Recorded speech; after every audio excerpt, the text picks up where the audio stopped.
My name's Dan Hausman. I'm a professor of philosophy at the University of Wisconsin-Madison. Most of my work has been at the boundaries between economics and philosophy, and over the last 15 years I've been working quite a lot on issues concerning the generic measurement of health, the measurement of overall health, which is a highly evaluative matter. I was selected to be one of the leading authors of Chapter 17, which was initially had the title The Boundaries of Life. And I was somewhat mystified about what the topic would be. The bullet points gave us all a somewhat better idea, although we've redefined the topic to discuss the, I'm blocking the word, the contours of life rather than the boundaries of life, how it is that life is really different for both for people in poor and underdeveloped countries and especially for people in very affluent countries now compared to the way it was 50 or 100 years ago, and will keep changing. And our chapter is concerned with how those changes will affect people's lives, particularly the changes that affect people's lives through their health. Obviously, there are many things that are going to affect people's life. The iPhone I have in my pocket obviously affects my life, but we're interested in how various factors related to people's health and biology really changes the contour and pattern of their life.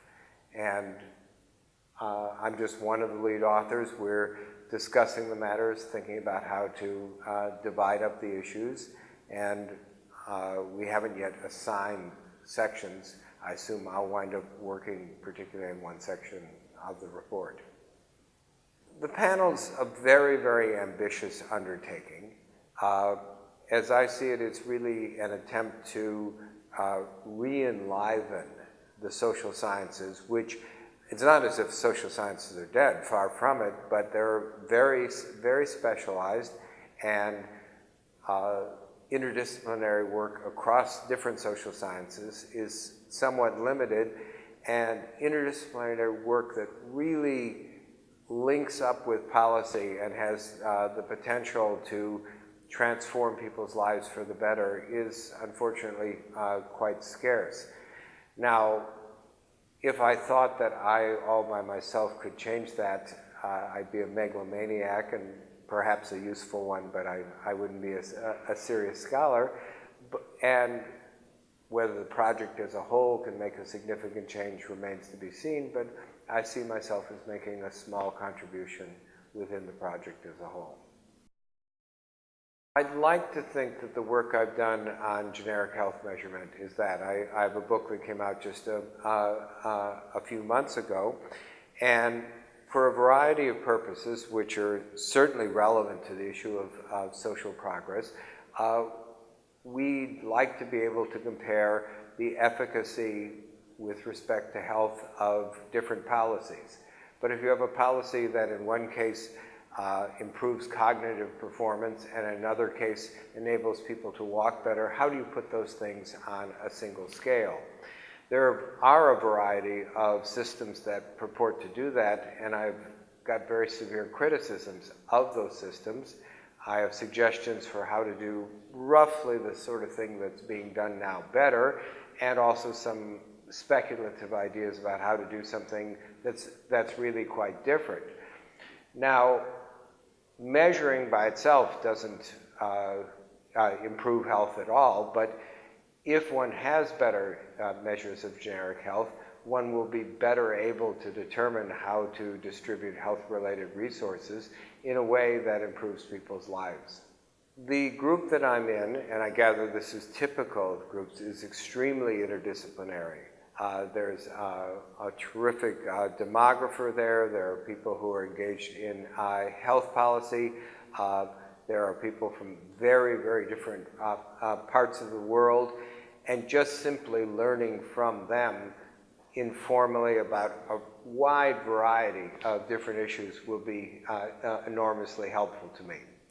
The least adequate part of my book, the least adequate part of my research, where my research is going, concerns what sorts of moral principles ought to govern the allocation of healthcare resources. If you can measure effectiveness and cost effectiveness, do you then simply try to maximize cost effectiveness? Well, with a little bit of thought, it's easy to see that that would be ethically horrendous, that would lead to all sorts of pernicious and totally unacceptable discrimination. But then the question is, well, what principles actually ought to govern? And this isn't a question that just can be answered from the armchair. I don't have an armchair here. I have a chair without arms, but philosophers do their work, or at least I do my work, in armchairs. But this isn't something that can be done entirely from the armchair. And so interacting with people who are much more engaged on the ground with the empirical reality will be extremely helpful to me. There's going to be 22 chapters. I don't think it would be possible to summarize in any easy way the impact of the project as a whole, except insofar as it may lead to a continuing interdisciplinary project within the social sciences.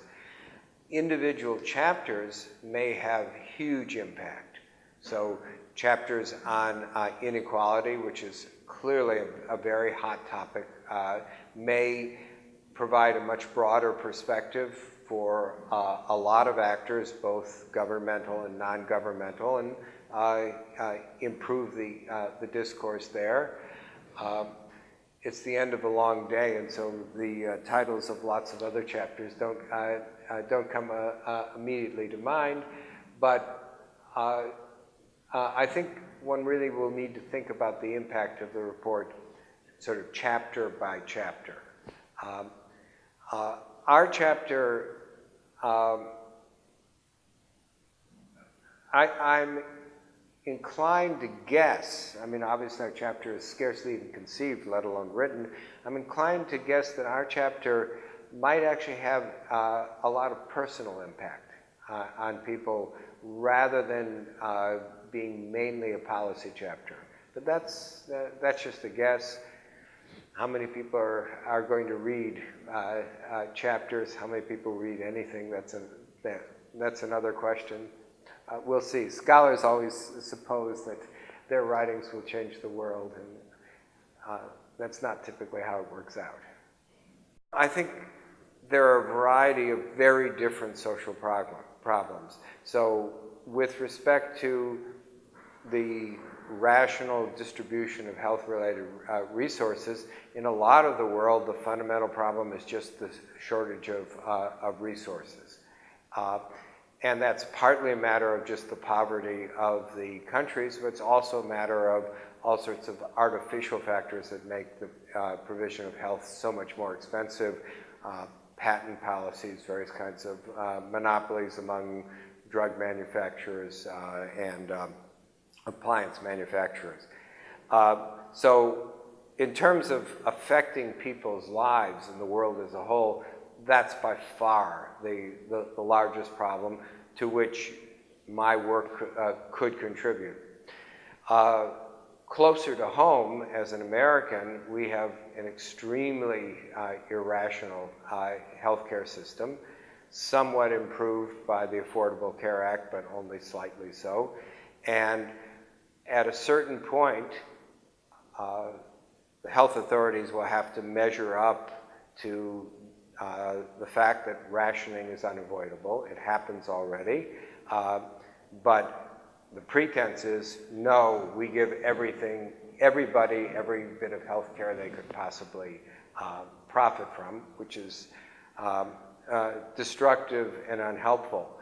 And so when we come to start distributing health care in a more rational way, and there's a variety of different institutional possibilities for doing that, being able to measure health and thus measure the efficacy of health interventions is going to be really crucial.